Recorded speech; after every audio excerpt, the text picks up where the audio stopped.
Кадамжай районунда 9-11 класстын окуучулары үчүн кантип туура кесип тандайбыз темасында багыт берүүчү иш-чара болуп өттү. Райондук мамлекеттик администрация, билим берүү бөлүмү жана жеке-менчик билим берүү борборунун 3 тараптуу келишиминин негизинде сынамык тестирлөө уюштурулду. Район аймагындагы 71 мектептен 750 окуучу катышып, өз билимдерин сынашты.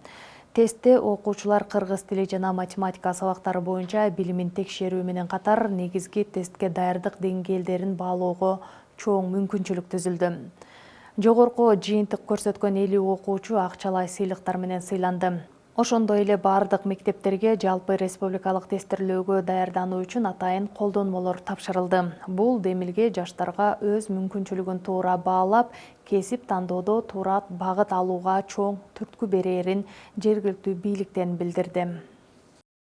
Мамлекеттик администрациясынын жана билим берүү бөлүмүнүн биргелешкен иш-чара планы түзүлүп, ошол эле өзгөчө билим берүү сапатын жогорулатуу максатында биргелешкен иш-чара планы түзүлдү.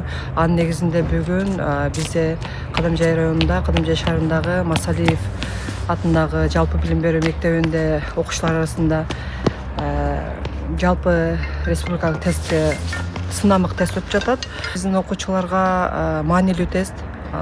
Себеби дегенде негизги жалпы республикалык тестке даярдык көрүү, өздөрүнүн билимин такшалтып, билимин сынап, ошондой эле негизги тестке даярдык деңгээлин баалоого мүмкүнчүлүк түзгөн сынамык тест болуп турат.